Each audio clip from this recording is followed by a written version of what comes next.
PCOS అనేది చాలా common అయిపోయింది. హలో అండి, నేను మీ Deepthi, obstetrician and gynaecologist from Ashwini hospital, సెల్లారెడ్డిపేట్.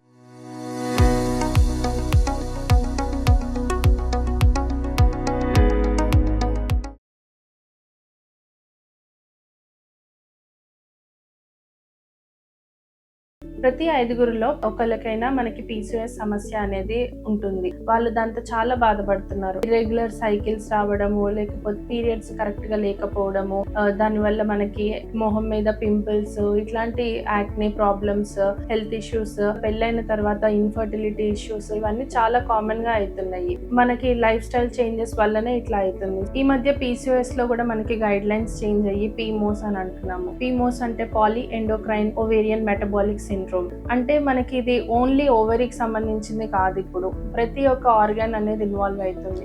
So ఇది మన చేతిలో ఉంది. It is a preventable disease. So మనం ఏం చేయాలి, జాగ్రత్తలు తీసుకోవాలి, లైఫ్ స్టైల్ మాడిఫికేషన్స్ చేసుకోవాలి.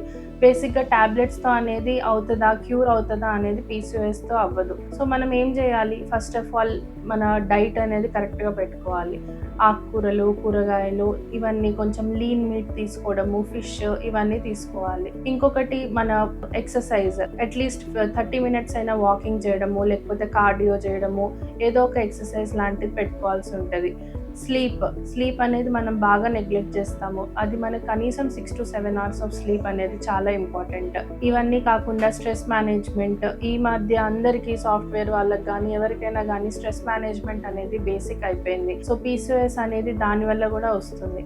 సో స్ట్రెస్ మేనేజ్మెంట్, మెడిటేషన్, ఇవన్నీ చాలా ఇంపార్టెంట్. సో పీసీఓఎస్ క్యూర్ అనేది మనకి టాబ్లెట్స్తో కన్నా ఈ లైఫ్ స్టైల్ చేంజెస్ అనేది చాలా important. Take care of your health. Thank you.